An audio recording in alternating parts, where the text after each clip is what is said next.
Well, good morning. Absolute pleasure to be here, and congratulations, Rob and the Myers family on a magnificent complex. I feel like lot number one. But anyway, what a fantastic time to be in the agricultural industry.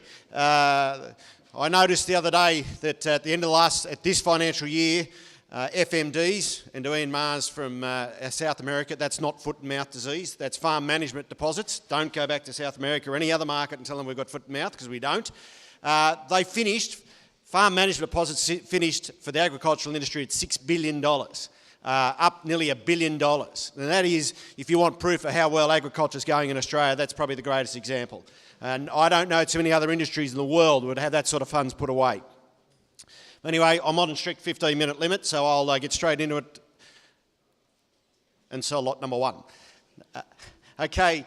So the first thing I wanted to just talk about today is I'm going to talk a lot about the objective carcass measurements in industry and how we're going to do that in the future, what we've already done, and also I'm just going to quickly give in the first part just some briefs on MLA. Don't worry, Rob, I'll go through this part.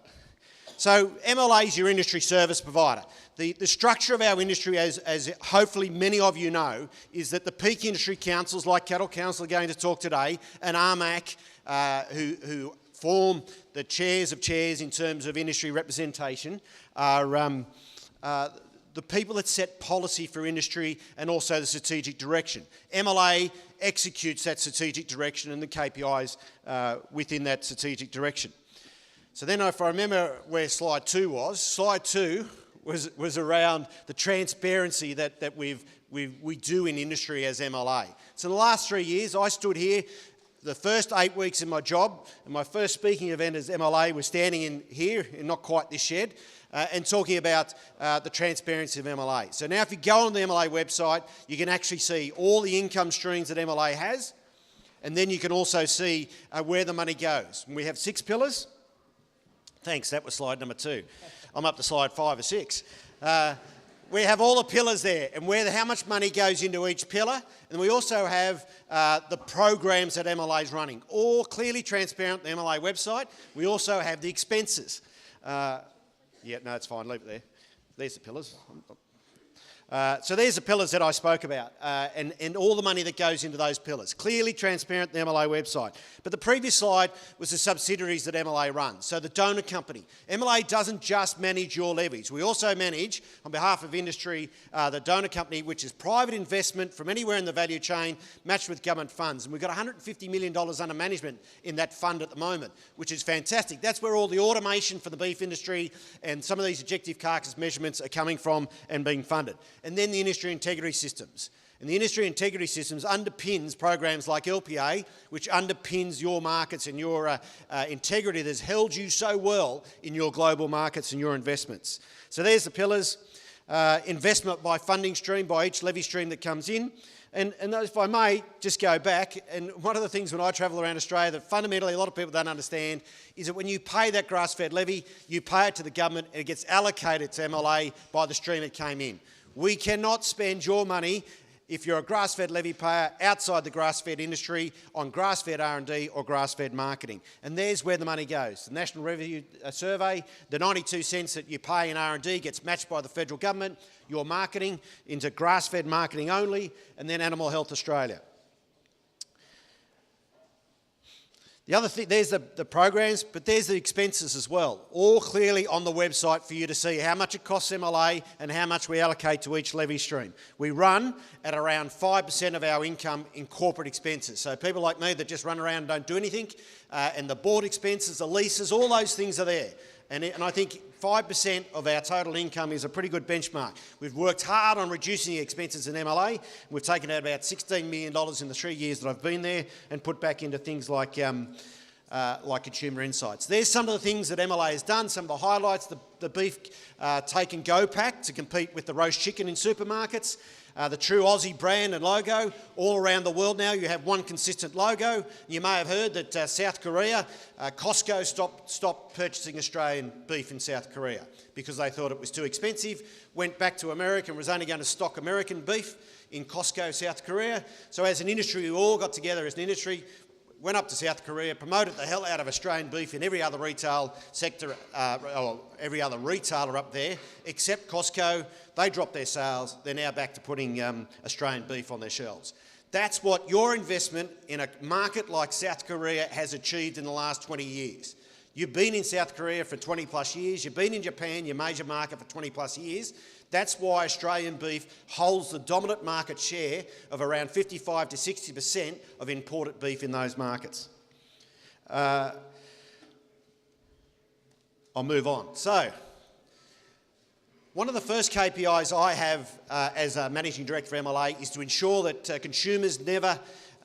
consumers always trust your product domestically. At the moment, it's around 93% of consumers trust your product.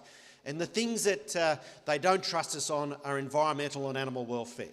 My first KPI is to make sure between now and 2020 it never falls below 90%. However, I was asked to go on an ABC metropolitan radio station about 2 weeks ago, and there was an American lawyer there. I apologise to all the lawyers in the room, but why is it the minute you become a lawyer you're so fundamentally smarter than everyone else? But anyway, this lawyer was on there about how Australia should have a red meat tax, because if it was a red meat tax, it'd save the environment, save animals, and save our health. And that's where the attacks come from. I got on the radio after this guy had his 5 minutes. I thought I was just talking to far north Queensland, and I got on there and made a few things up about how more intelligent people are that eat red meat. There was a few emails came in MLA asking me to justify those comments. But at the end of the day, even the ABC Metropolitan reporter said she was going home to have a steak. I thought that was a pretty good outcome. But my point there is these attacks are always going to come at us. And as an industry, we need to have the systems in place to make sure that we have the proof, the data and the evidence to work against these sort of claims. But today I want to talk about the objective carcass measurements of industry. So you as an industry said to me when I walked around 3 years ago, and I'm up to about standing in front of 18,000 levy payers in the time that I've been at MLA. And that was the transparency of the processing sector when you trade over the hooks. Product going in, how do you know what you get back in feedback is accurate? And Murdoch University out of Western Australia is saying the current subjective measures done of which you get paid when you sell over the hook, are about 20% accurate. So as an industry, we've said we want to fix those things. The ACCC told us that we needed to get more objective measures as an industry, and it's in the meat industry strategic plan. So can we use objective measures and the data that comes from the data and evidence of objective measures to get more product in the higher range of those grids? And the answer is yes. At the moment, we're trading at around about 50% of product sent in is hitting the optimum part of the grids. So the price points at which you would get paid the most. And we're working as an industry to do it. And one of the ways that we can do it in the future, because technology is coming out at a fast rate of knots, is you as a human can get a DNA profile now for about $140 a head. It will come down in the beef industry for the major drivers of profitability. At the side of a cattle crush, there will be a DNA test. And they will start out as very basic DNA tests, but things like eye muscle area, intermuscular fat, just-in-time data so that you can make commercial and profitable decisions on farm. Our industry integrity systems, which I spoke about, the data and evidence from these will support systems like our sustainability models going forward in the future, which are highly important in the markets of which we sell beef. We sell high-valued beef across the world. We are not a commodity player. We've got to have a point of difference. It's our environment and it's our integrity systems and the way that we manage our animals around animal welfare. So what's coming in terms of R&D? So we are moving down this pathway. I'm talking about R&D that will be delivered in 5 to 10 years' time, of having objective measures for every single piece of that carcass in which you are paid. And one of the things that we're working on now to deliver in 5 to 10 years is CT scanning, using medical CT scanning. And there's a picture of a horse standing in a horse CT scanner. These are the type of things that you will get in the future that will reduce the costs of manufacturing in this country, reduce the costs of having people through our industry so that you can get some objective measures around what you need to do. But we need to also do it on farm so that when you have products sitting on farm, you know how much fat covers on it and how much saleable meat is on it. And we're very much down the pathway of doing that with some pretty basic technology, but future cattle crushers may well be actual CAT scanners. And then the one that we've launched out to the whole of industry now and got whole of industry support about is these dual X-ray systems, which give you the saleable meat yield or meat yield on the carcass, bone and fat. And it is one way that we can demonstrate transparency to you and give you really objective feedback.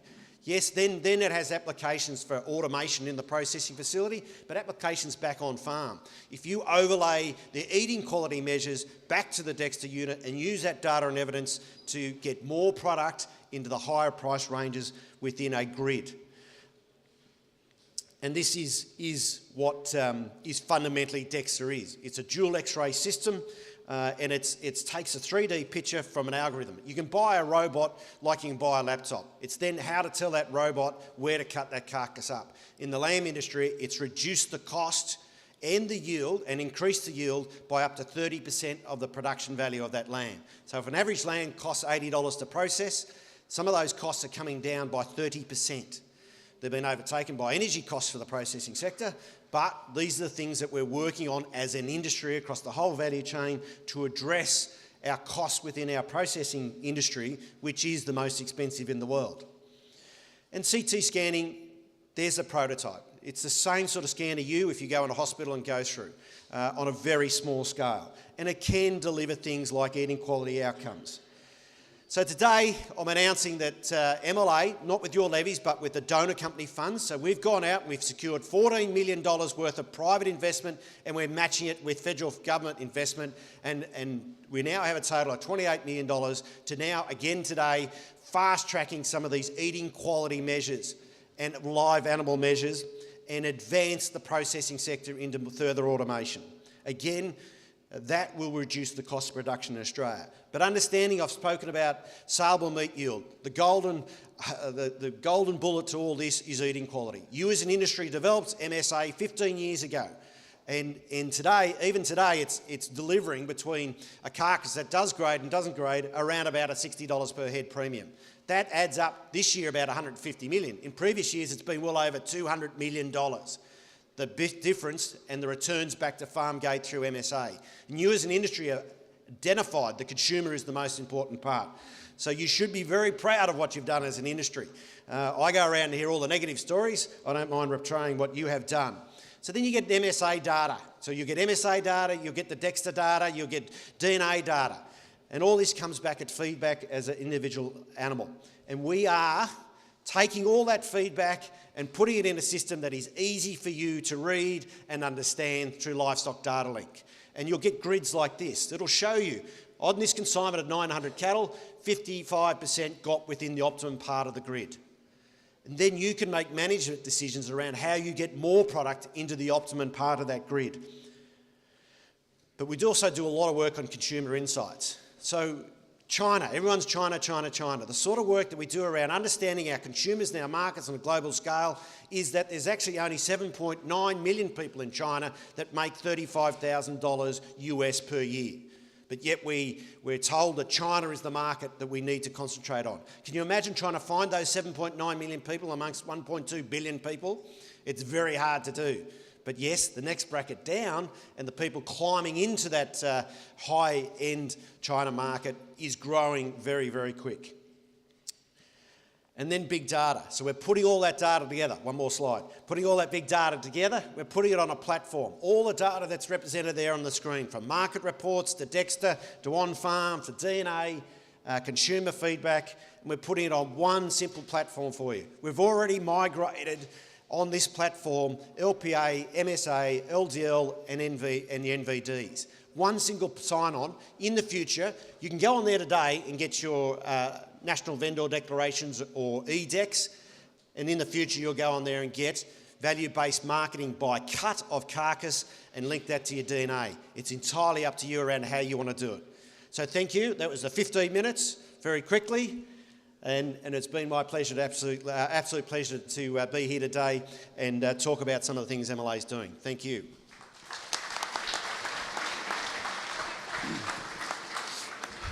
Ladies and gentlemen, Richard, there might be a couple of questions. Is there anyone who would like to ask a couple of questions? We have a roving mic down here with Jen Hart.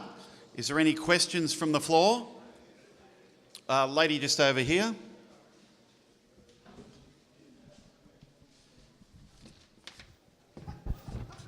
Thank you, Richard. Can everyone hear me? Richard, thank you very much for your talk. Question about fuel efficiency.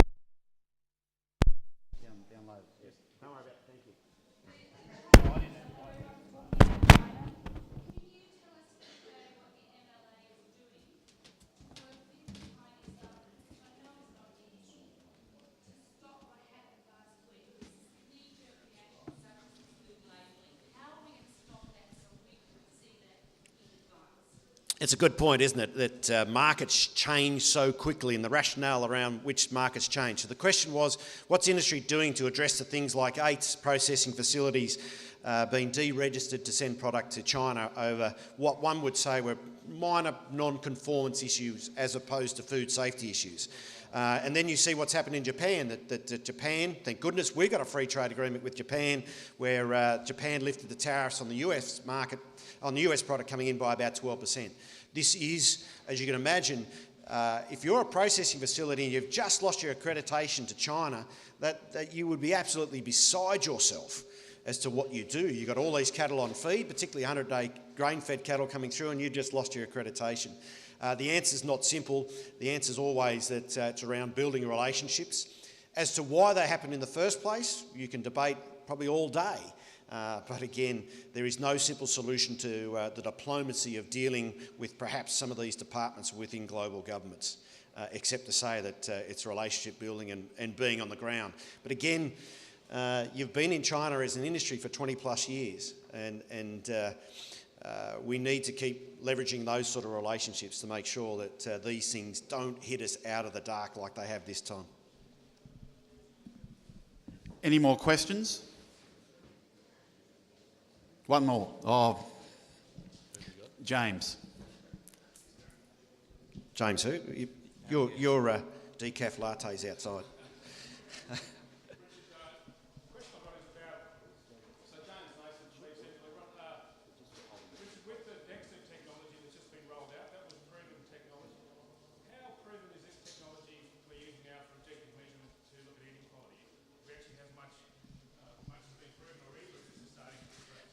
We are fundamentally, we have been working on this in the early stages for the last 12 months, and that is objective carcass measures for eating quality. We've been working on it 12 months to get it to a point where we can attract $14 million worth of private investment and match it with another $14 million to execute how we can measure eating quality objectively. So it's something we've been working on. It's going to be, in my mind, a number of technologies for different types of measures that you will be seeking to do, from hyperspectral imaging, but CT scanning seems to be the technology that can achieve the most. And again, it's interesting, one of the companies that we're working with does a lot of the CT scanning at airports, and they think that industry, the human security industry, is probably reached its peak. They want to now understand where they can deliver an income to their organisation by doing things like working across the food industry with CT scanning. And they've put in quite a substantial investment to help MLA achieve that goal. Well, thanks very much there, Richard. And Rob's just got a small gift to present, and I'll just hand the microphone over to Rob. Thanks, Darren. Richard, thank you on behalf of Yugobar Pastoral Company for coming up here today. We look forward to you staying around for a little bit longer, and I'm sure there'll be people during the morning that'll want to tackle you about a few more questions. But thank you again. Thank you, Rob. Cheers.